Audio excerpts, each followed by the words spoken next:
In this video, I'm going to be showing you 8 smartphone gimbal transitions that anyone can do. I'm going to walk you through each one step by step so that you can apply these same transitions to your films and videos, making them look much more professional and creative. It's coming up. Hey everyone, Steve here from Learn Online Video, and today I'm in Plymouth in the southwest of England, where I'm going to be showing you 8 smartphone gimbal transitions that will instantly take your mobile filmmaking to the next level. These transitions are a great creative way to take your audience from one shot to another. Helping me on this shoot today is Han Fisher, a model, photographer, snowboarder, and all-round talent. I'm going to be shooting everything on the iPhone 11 and combining that with the all-new Zhiyun Smooth Q3, a great gimbal for these types of shots. I'm going to show you how to shoot each transition, and at the end of this video, I will edit all of these transitions into a sequence using music, color grading, and sound effects to see what results we get. As always, all gear used in this video, as well as my camera settings, will be linked in the description below. But with all that out of the way, let's jump straight into this tutorial with transition number 1. The match cut, the easiest transition of them all. Nice and simple, this one. I'm going to start by framing my subject in the center of frame, lock focus and exposure. Now walk backwards whilst your subject walks forwards, keeping them in the center of frame at all time. Then repeat this process at as many different locations as you like, replicating the same framing each time. Then edit all of these clips together to create an effect where your subject's environment changes as they walk. Also, be sure to experiment with different focal lengths. Shooting with a wide-angle lens works great with this effect. And try experimenting with your framing and camera movement. This effect also works great from the side, walking parallel to your subject. Okay, next up, the wipe. Again, we're going to walk parallel with our subject for this one, only this time we're going to use something in the foreground to wipe through the shot. I'm going to use this concrete pillar. Okay, we're tracking forwards and the concrete pillar wipes past the shot. Let's see that again and hold it there. This is what we're looking for. We want to try and fill the entire frame with something in the foreground. This is how we're going to end shot number 1. This time I'm going to start my shot from behind the concrete pillar and then reveal my subject as she walks towards me, keeping the same pacing and movement as shot number 1. Now let's edit these 2 shots together. Okay, let's see another example. This time, I'm going to use this tree for shot number 1. I'm then going to change locations and use this tree for shot number 2. Let's take a look.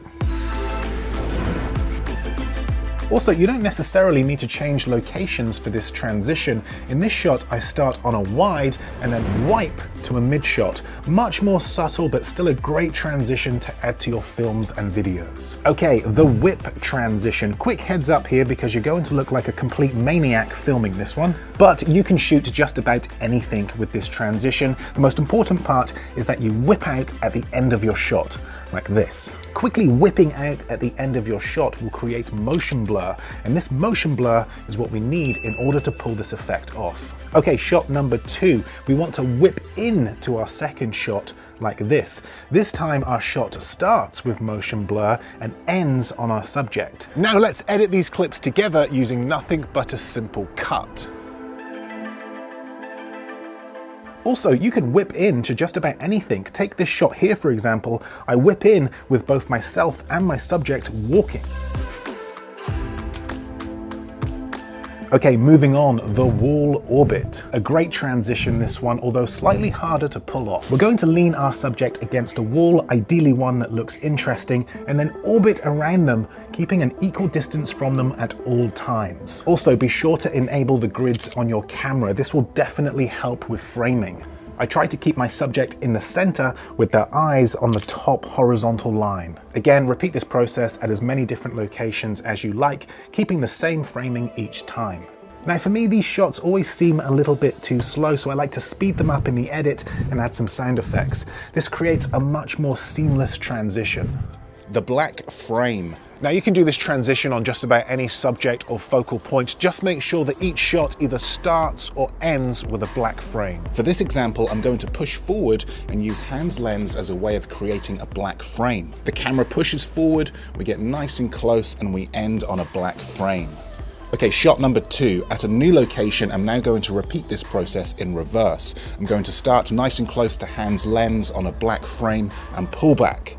Now let's edit these two shots together.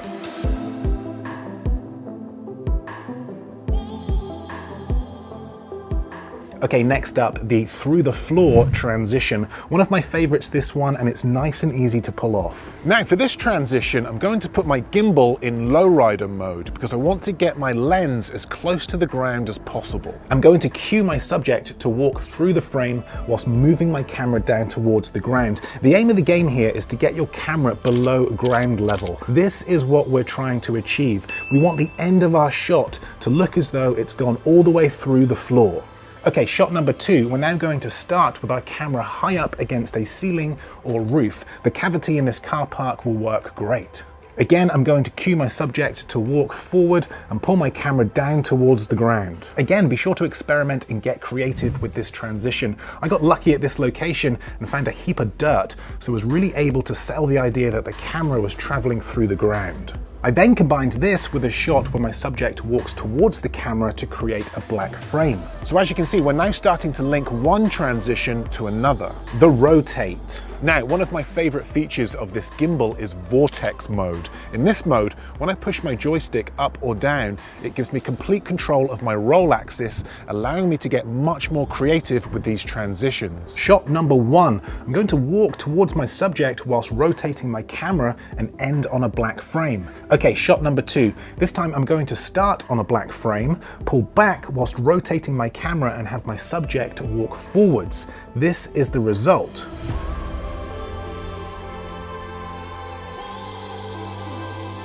The mask transition. This is the most advanced transition on the list as it requires a little extra planning and editing. For this, we're going to use a piece of green felt cut into a small circle and using double-sided tape, stick it to the front of Han's lens. I'm going to push forward towards Han and then cue her to lift her camera as I get closer. The aim here is to end your shot on a completely green frame, like this. Okay, shot number 2. For this shot, I want to shoot a moving time-lapse or hyperlapse. So I'm going to select time-lapse on my camera and push forward for about 60 seconds. This is the result. Now in the edit, I'm going to remove the green felt from shot number 1. I'm using Final Cut Pro, but any editing software that has the chroma key tool will allow you to do this. And I'm then going to lay the hyperlapse shot underneath. This is the result. So those were all 8 transitions as individual shots. Now let's edit these together into a sequence using music, color grading, and sound effects.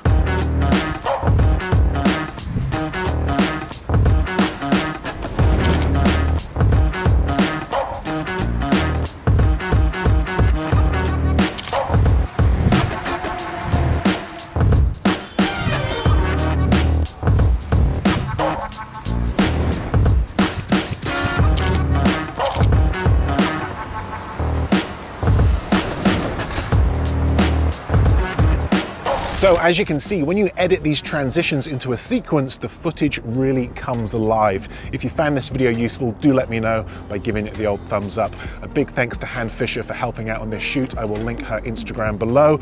Also, a huge thank you to Zhuin for sending out the new Smooth Q3. I will also link that below.